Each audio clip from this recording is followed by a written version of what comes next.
vida é uma arte sem fim. Vida, bela estrada, rumo da verdade e caridade. Amizade, Deus em cada ser a florescer.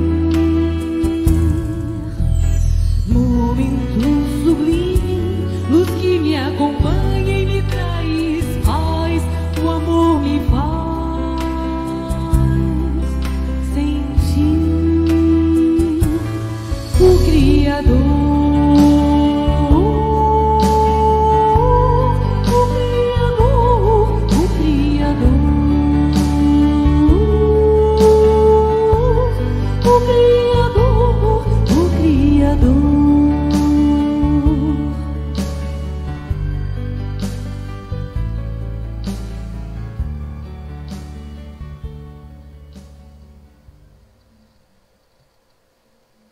Boa noite, meus irmãos.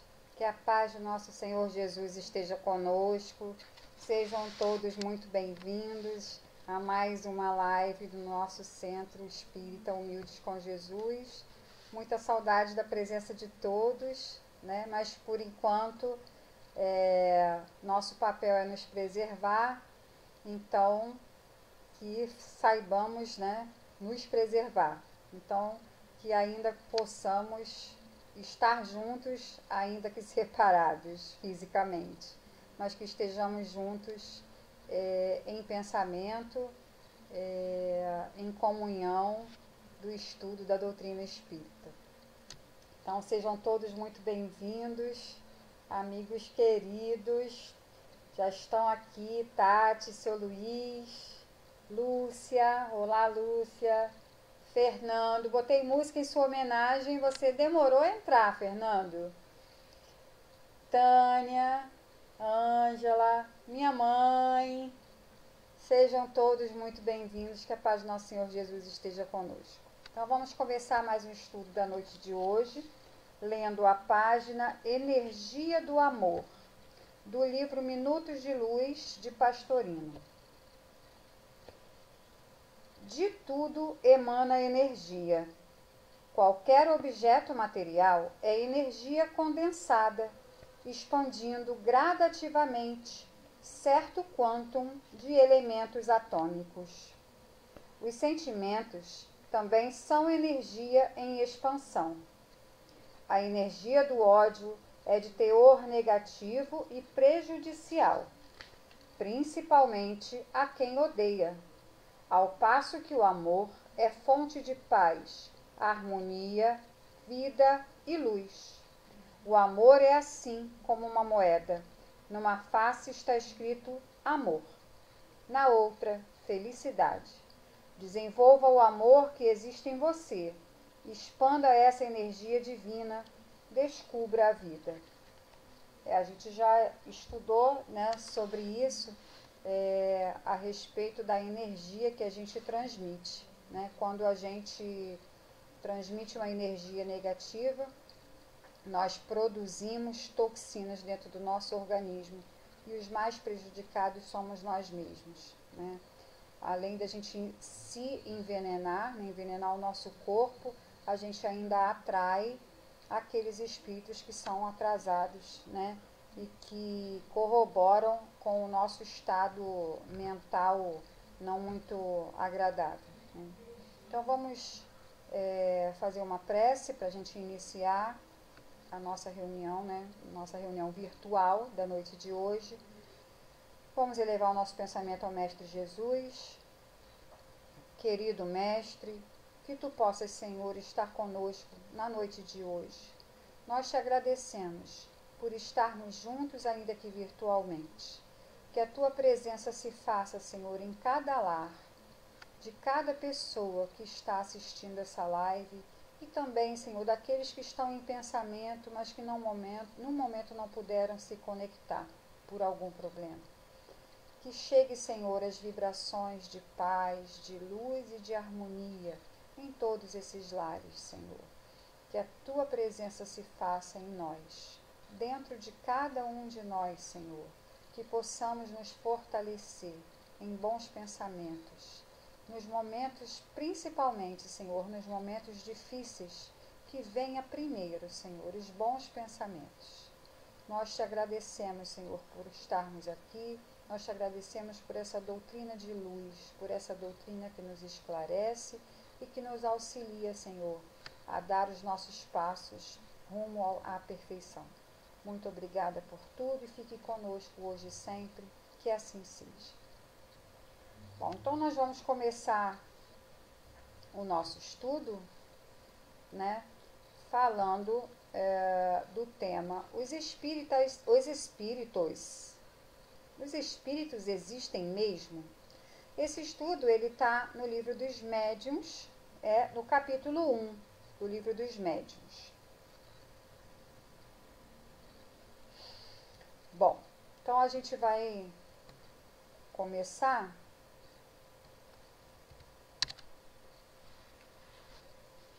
existe alma ou espírito? E aí o texto de Kardec começa dizendo o seguinte: a dúvida em relação à existência dos espíritos tem por causa principal a ignorância da verdadeira natureza deles. Nós espíritas entendemos que somos espíritos e que nesse momento estamos encarnados. Todos nós somos espíritos atualmente encarnados. E existem espíritos que não estão encarnados. Mas essa é uma crença mundial? Essa é uma crença universal? A gente sabe que ainda não, né? A gente sabe que isso ainda é um processo que está acontecendo, mas que a grande maioria ainda veem os espíritos, né, como algo extraordinário, né? Então, o que a gente tem? Qual é a visão da grande maioria das pessoas? Primeiro, que os espíritos são seres à parte na criação, ou seja, espírito não tem nada a ver com a gente, né? Não tem nada a ver conosco. Nós não somos espíritos, nós somos seres humanos, somos pessoas e existem espíritos, né? Então, essa é uma crença. E esses espíritos, quer dizer, foram criados espíritos só. Pura e simplesmente são espíritos e sempre foram espíritos. Então, existe essa crença, né? E a outra questão são das histórias fantásticas, né? Esses espíritos, eles servem para quê? Na grande maioria, qual é a ideia que as pessoas têm de espíritos? De assombração. Aqueles que assombram as casas, né?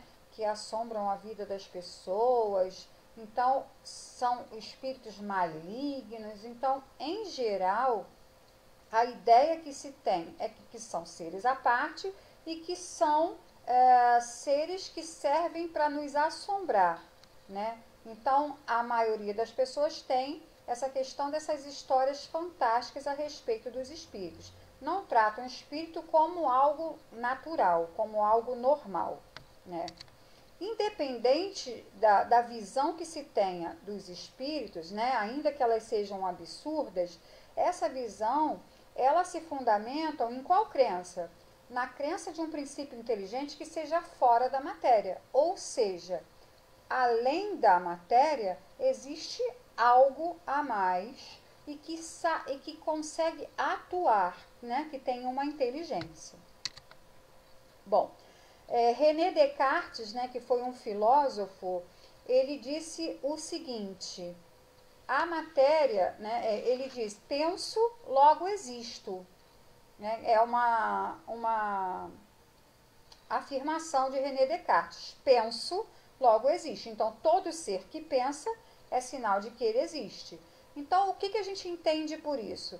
A matéria por si mesma, ela não pensa. Né? Se a gente pegar qualquer matéria que nós temos aqui no nosso entorno, a matéria por si só ela não pensa. Então, logo, existe em mim, além da matéria, algo que é o agente do meu pensamento. Então, se eu, Simone, matéria, não penso, né? Um corpo inerte ali, morto, ele não pensa. Então, algo existe além da matéria, né, que é o agente que nos faz pensar. Bom, a gente sabe que a grande maioria das pessoas de fundo cristão, né, de religião de origem cristã, elas acreditam na existência da alma. Então, se eu perguntar para um católico, existe alma. Se eu perguntar para um evangélico, existe alma. Ou seja, eu morri, não acabou. Né? Eu sobrevivo. Então, existe essa crença. Então, uma vez que se admite a existência da alma, é necessário admitir que essa alma ela é de uma natureza diferente da do corpo físico. Né? E essa alma, ela goza consciência de si própria. Então, se eu admito que tem alma, eu tenho que admitir necessariamente, porque se eu penso, enquanto eu estou encarnado, eu penso, e o meu corpo não pensa, e eu tenho alma, eu sou alma, ou seja, quando eu deixo o meu corpo, eu tenho uma alma. Então, essa alma, ela tem que ser de uma natureza diferente, porque se ela sobrevive e o corpo não sobrevive, são de naturezas diferentes. E ela há de ter uma consciência de si mesma, ou seja, nós temos consciência de nós mesmos, né? Nós sabemos que nós existimos. Essa alma sabe que ela existe. Bom, então, admitindo-se que a alma sobrevive ao corpo, o que nós devemos pensar? Quando o corpo físico morre, para onde essa alma vai? Né?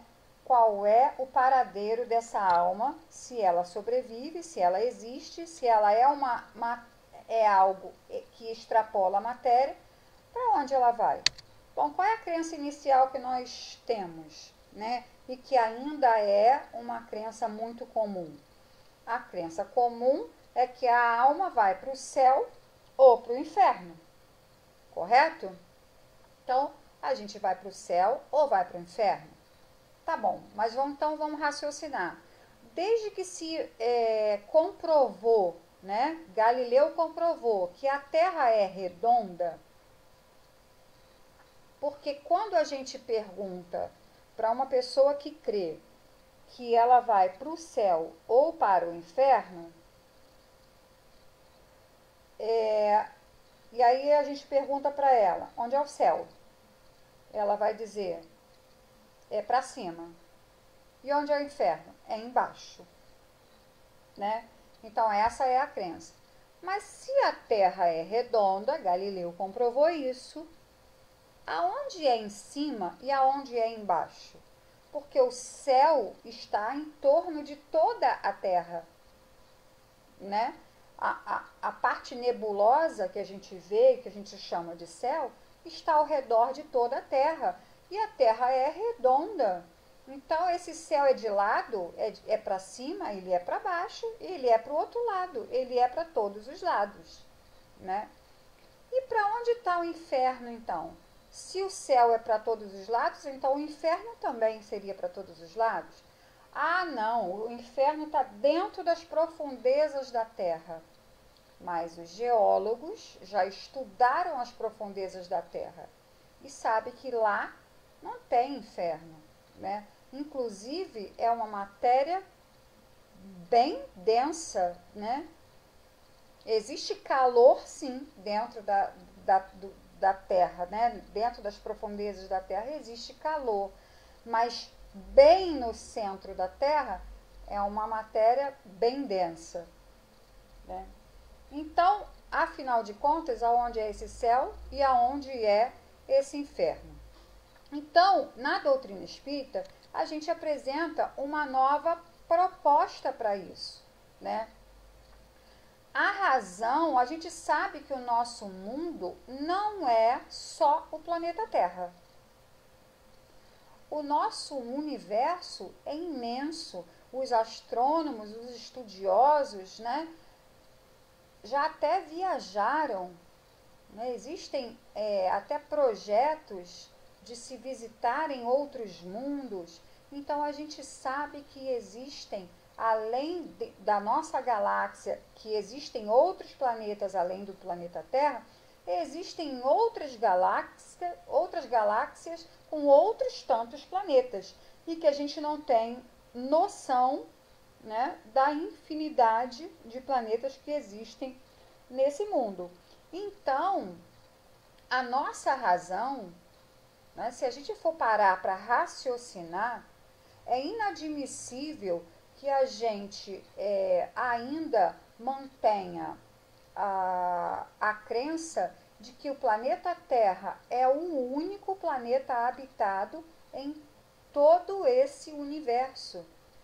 O planeta Terra, ele não é grandioso nem em tamanho, né, em absolutamente nada com relação a outros planetas. Muito pelo contrário, existem planetas muito maiores que o planeta Terra. Então, por que razão todo o resto do universo seria inútil? Né? Aonde estaria a inteligência de Deus criando um universo monstruoso, gigantesco, né, com uma infinidade de planetas, mas inútil, porque só o planeta Terra seria habitado. Então, assim, a nossa razão, ela não tem como admitir, né? Se recusa a admitir que todos os outros planetas não são habitados, né? Então, o que nos resta raciocinar? O que nos resta pensar? Mas aí, Simone, se eu não tenho céu e inferno, de que adianta eu ser bom? De que adianta eu ser bom? Para onde que eu vou se eu for bom? Ou para onde que eu vou se eu não for bom? Ou para onde que eu vou se eu for mais ou menos, se não existe céu e inferno? Então a gente sabe que todos esses planetas e todo o universo é habitável. É habitável por nós, espíritos. Nós estamos, nesse momento, habitando o planeta Terra, e existem outros planetas na mesma condição do planeta Terra para receber espíritos na mesma condição que nós, tal qual nós estamos hoje, né? Com este corpo físico, nessas condições.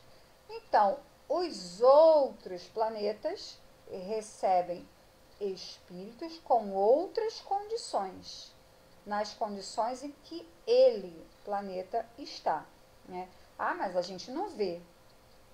A nossa visão é limitada. A gente não vê coisas que existem dentro do nosso próprio planeta.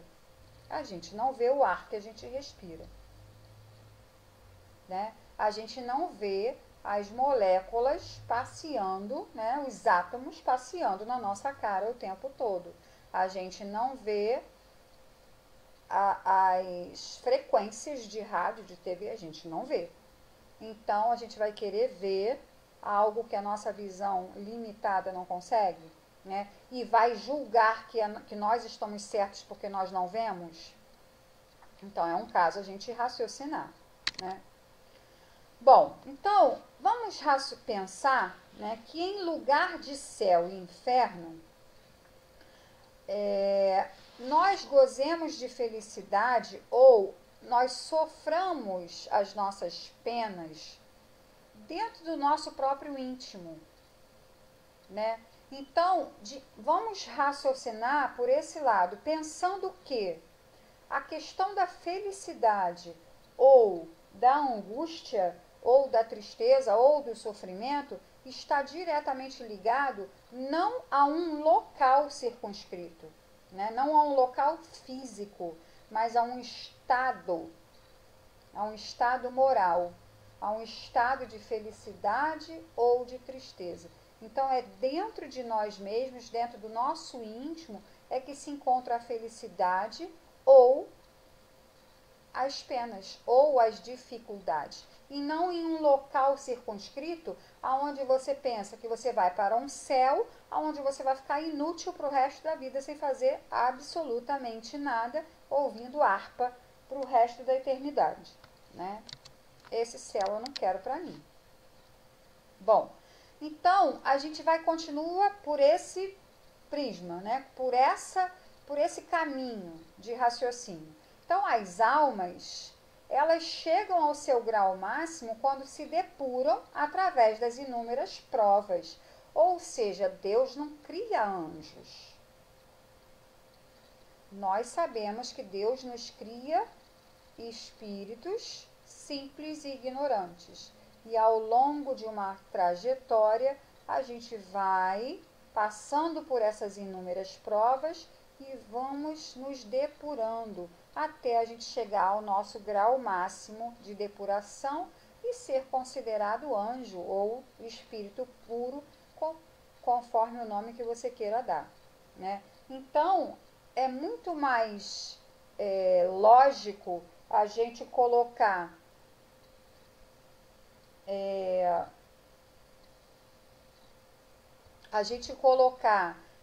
essa ideia, né, de que nós podemos ser anjos, do que pensar que Deus criou seres especiais, né? Nos colocou aqui na Terra para penar, para sofrer, para passar por todas essas dificuldades do coronavírus, e criou anjos já lá especiais que não precisam passar por nada disso, né? Então seria também admitir que Deus é injusto. Então é muito mais lógico, muito mais um raciocínio muito mais coerente pensar que almas somos nós que chegamos a nos depurar através dessas provas. E os anjos, né, o que nós chamamos de anjos, que nós conhecemos como os espíritos puros, eles são encarregados de velar para a execução dos desígnios do universo, né, dos desígnios de Deus, né, dentro do universo. Então, os anjos não são aqueles que vão ficar lá tocando harpa para o resto da eternidade. Muito pelo contrário, os anjos, ou os espíritos puros, como queira chamar, são trabalhadores de Deus, né? E eles estão em toda parte velando para que o universo caminhe conforme os desígnios de Deus, conforme Deus colocou para nós que nós deveríamos caminhar. Então são os nossos mensageiros, né, e estão encarregados dessa função. E é muito mais lógico pensar dessa maneira do que pensar em espíritos que primeiro foram criados já assim, né, não precisaram passar por nada, e segundo, espíritos que não fazem absolutamente nada e vivem nesse paraíso aí que as pessoas ainda pregam, né? E também é muito mais lógico pensar que os demônios também não foram criados por Deus seres maus, né?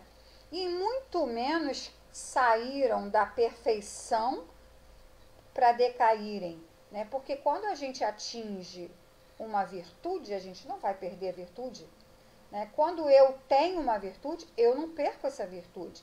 Vamos pensar em nós, seres humanos, aqui na Terra. Aquilo que você carrega de bom, você consegue perder isso?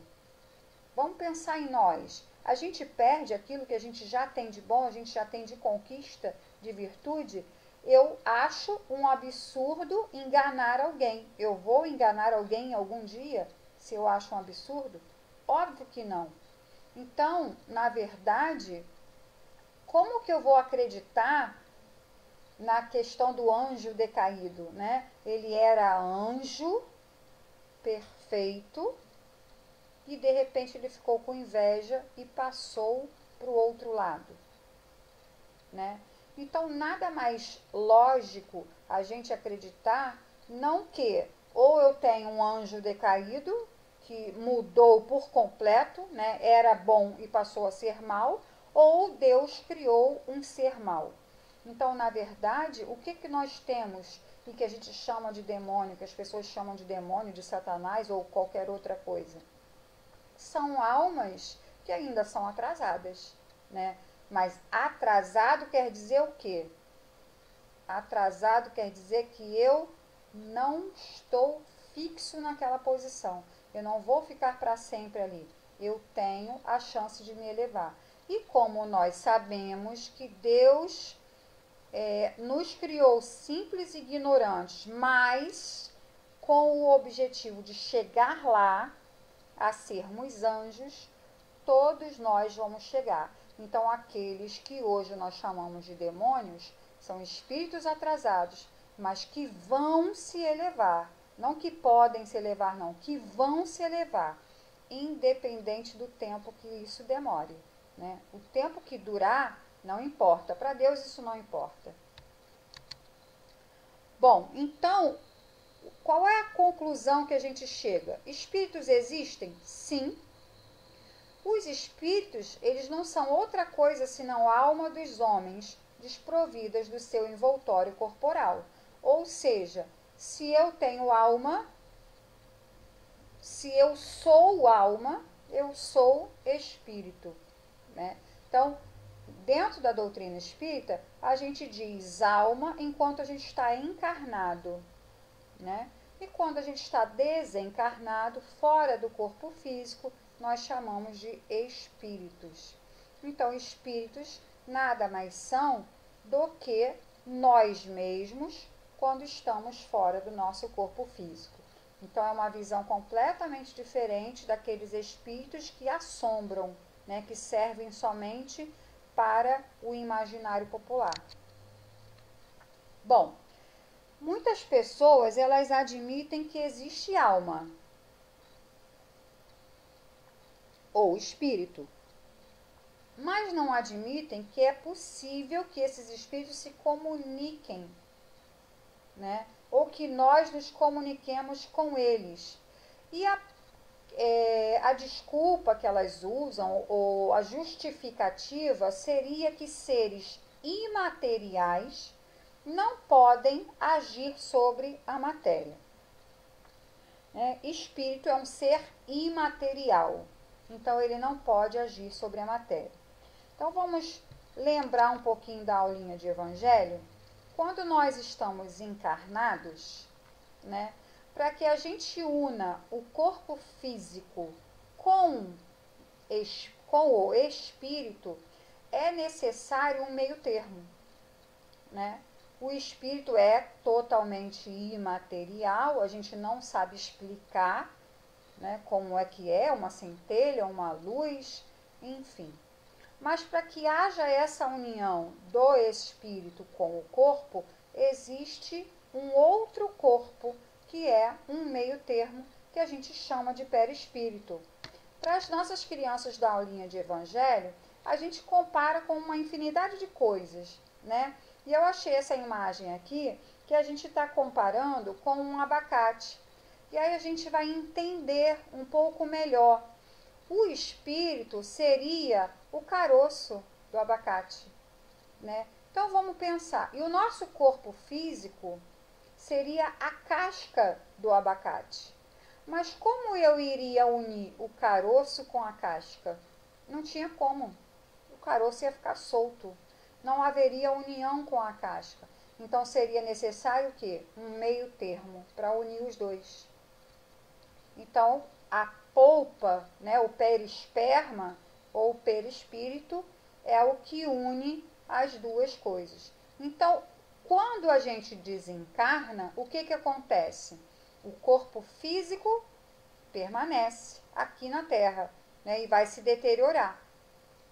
Agora, o corpo espiritual, o perispírito, ele permanece conosco. E ele carrega as nossas características. Então, ele carrega ainda as nossas características, as características que nós tínhamos no corpo físico. Nós só não temos mais o corpo físico, né? Então, por que não agiria sobre a matéria por seu corpo ser fluídico, porque nós não poderíamos. Nós temos um corpo. Ainda que desencarnados, temos um corpo. Não mais tão grosseiro, tão denso, mas temos um corpo. E porque esse corpo, por ele ser fluídico, não poderia agir sobre a matéria. Então vamos raciocinar um pouquinho? Nós temos eletricidade, rádio, TV, internet. Tudo isso é matéria ou é fluídico? A gente sabe que é fluídico. A gente não consegue pegar, a gente não consegue ver, não consegue tocar. Mas a gente sabe que existe e é verdade. A gente está aqui conversando nesse momento, primeiro, porque existe eletricidade e segundo, porque existe a internet, que são ondas, né? Estão no ar. Como que eu estou aqui na minha casa e estou transmitindo aí para vocês, para cada um na sua própria casa? Como isso funciona se é fluídico? Então, a gente não está atuando sobre a matéria? Como não estou atuando sobre a matéria? Eu estou dentro do computador de vocês, eu estou dentro do celular de vocês. Vocês estão segurando o celular, que é uma matéria. Como que a gente não atua sobre a matéria? Eu estou fazendo uma transmissão através de quê? Dos fios? Que fios? Né? Então, será mesmo que o fluídico não atua sobre a matéria? Nós temos a comprovação aqui no nosso próprio planeta de que sim, o fluídico atua sobre a matéria, né?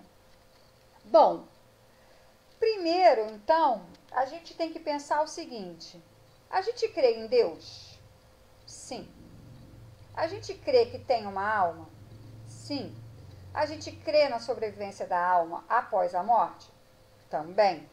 Então, se nós temos essas crenças, ok.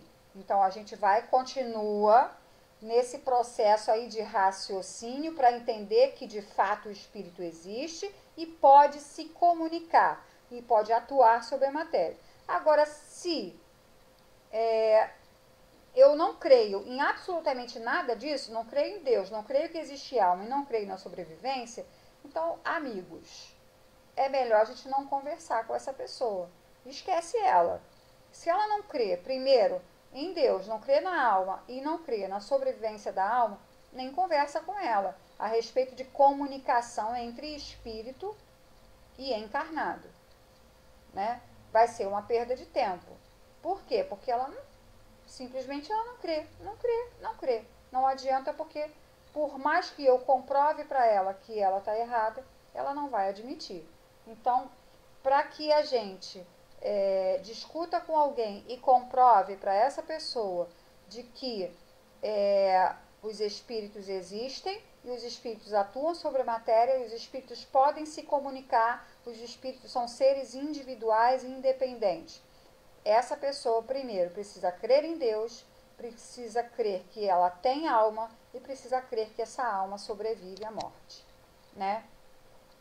Bom, então a gente pensa no seguinte: partindo desse princípio de que eu creio em Deus, na alma e na existência da alma. Um homem livre pode se comunicar com um homem que está preso? Um outro homem que está preso? Sim. A gente sabe que sim, né? O fato dele estar preso significa que ele não tem mais comunicação com absolutamente nada? Não, não tá. Não é. Né? Existe visita. Existe até telefone na cadeia. Bom, então, enfim, por que um corpo livre não pode se comunicar com o que está preso? Por que um espírito livre não pode se comunicar com um espírito que está preso ao corpo físico? Porque quem estamos presos somos nós, né? Bom, se eu admito na sobrevivência da alma, o que se deve pensar sobre as afeições?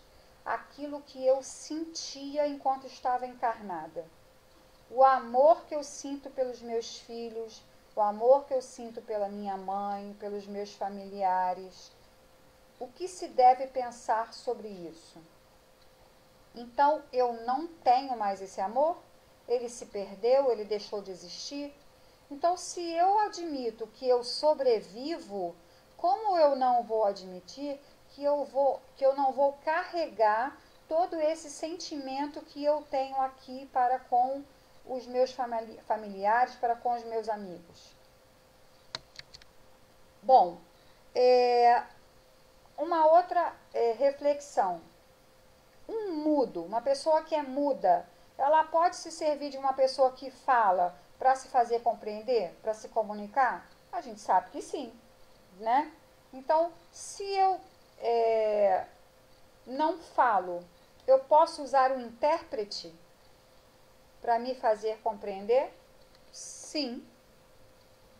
Então, se eu, que não falo, posso usar um intérprete para me fazer compreender, por que um espírito livre, que não tem o aparelho fonador e não pode falar comigo, não pode usar o intérprete para se fazer compreender?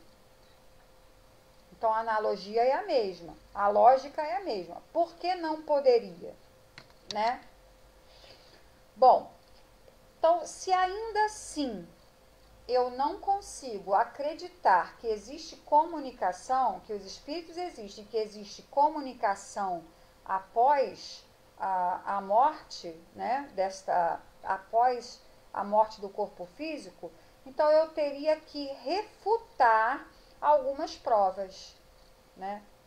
Então, quais são elas, né, que Kardec nos coloca? Ele nos coloca 9 provas em que o incrédulo deveria refutar para comprovar que eu não posso me comunicar com os espíritos, ou ao contrário, os espíritos não podem se comunicar conosco. Então, a primeira delas, que o ser que pensa em nós durante a vida não deve pensar mais após a morte. Ou seja, parei de pensar a partir do momento... Eu tenho alma, eu sobrevivo, mas eu não penso.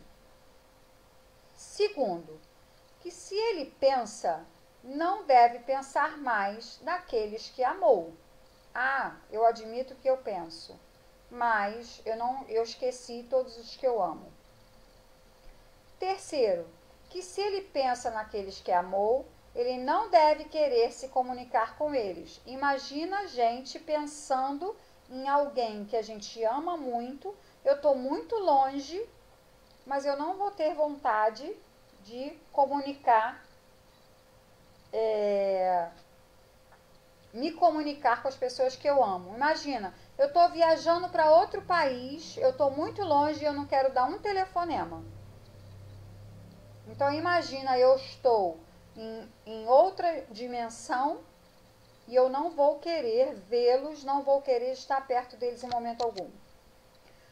Bom, quarto, que se ele pode estar em toda parte, não pode estar ao nosso lado. Né? É admissível isso? Se o espírito é livre, o espírito livre pode estar em toda parte, no universo inteiro que Deus criou para nós. A gente pode estar em qualquer lugar do universo, eu não posso estar ao lado de quem eu amo? Quinto, que se está ao nosso lado, não pode se comunicar conosco. Ou seja, mesmo que ele possa vir aqui, ele não tem o poder de se comunicar conosco. Sexto, que por seu envoltório fluídico não pode agir sobre a matéria. A gente já viu que pode, porque aqui no próprio planeta, na nossa dimensão, a gente sabe que existe isso. Sétimo, que se ele pode agir sobre a matéria inerte, não pode agir sobre um ser animado. Oitavo, que se pode agir sobre um ser animado, não pode dirigir sua mão para fazê-lo escrever. E nono e último, que podendo fazê-lo escrever, não pode responder às suas perguntas e lhe transmitir seu pensamento. Então, para que o incrédulo comprove para a gente que não pode haver comunicação entre os espíritos, é necessário que ele possa responder a todas essas perguntas com o crivo, passando pelo crivo, obviamente, da razão, né? Para a gente terminar esse texto, né, porque eu não coloquei o texto inteiro, obviamente, que é uma coisa extensa, Kardec termina dizendo assim: quando os adversários do Espiritismo nos demonstrarem que isso não é possível, por razões evidentes, como aquelas que apresentadas por Galileu, que demonstrou que não é o Sol que gira em torno da Terra, então podemos dizer que suas dúvidas são fundadas, né? Então, um incrédulo só pode dizer para a gente que as dúvidas dele têm fundamento se, de fato, eles conseguirem comprovar todas aquelas 9 afirmações que Kardec coloca para a gente no Livro dos Médiuns, né? Eu passei uma experiência de comunicação espiritual que, para mim, foi a maior delas, a mais incrível de todas. Eu era muito recente ainda na doutrina espírita.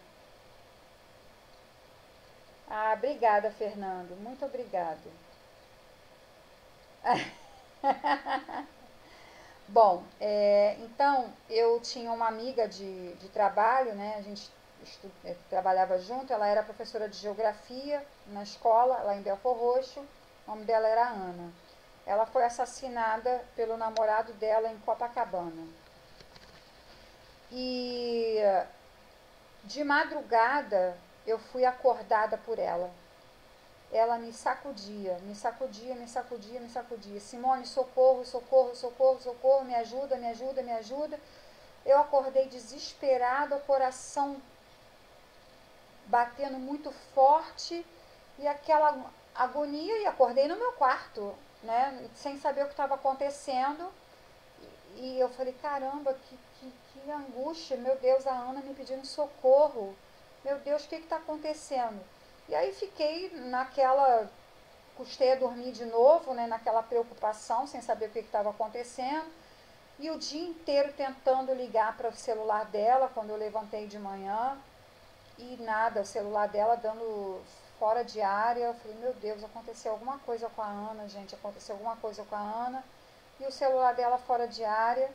E aí eu recebi, né, quando foi à tarde, recebi um telefonema de que ela foi encontrada morta, pendurada no lustre, no apartamento do namorado dela lá em Copacabana.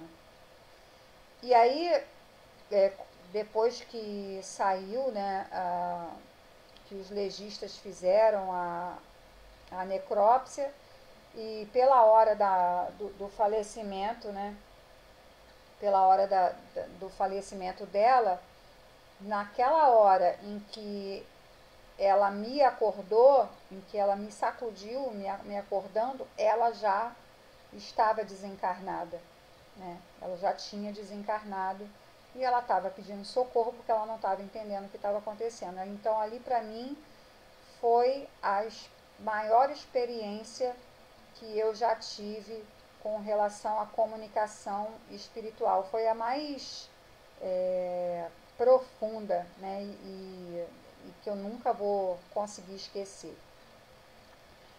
Bom, então a gente vai encerrar, né? Nós chegamos ao fim do nosso estudo.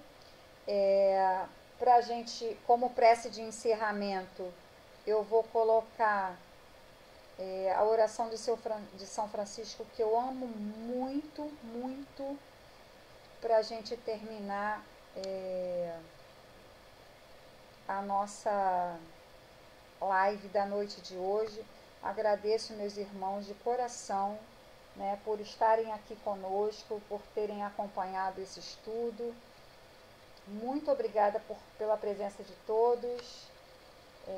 Fico muito feliz e que Jesus possa nos abençoar e nos dar uma noite de paz e tranquilidade, um resto de semana de muita paz, né? Muita paz para todos nós.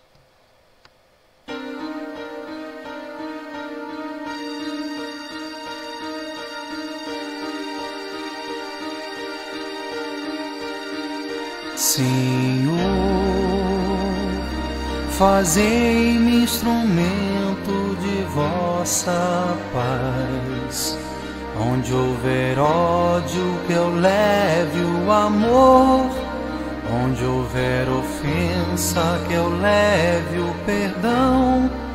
Onde houver discórdia, que eu leve a união.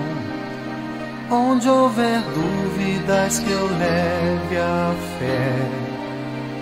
Onde houver erro, que eu leve a verdade. Onde houver desespero, que eu leve a esperança.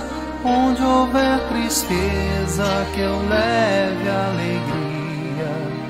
Onde houver trevas, que eu leve a luz. Ó Mestre, fazei que eu procure mais consolar que ser consolado, compreender que ser compreendido, amar que ser amado, pois é dando que se recebe, e é perdoando que se é perdoado, e é morrendo que se vive para a vida eterna. Ó Mestre, fazei que eu procure mais consolar que ser consolado, compreender que ser compreendido, amar que ser amado, pois é dando que se recebe, e é perdoando que se é perdoado, e é morrendo que se vive para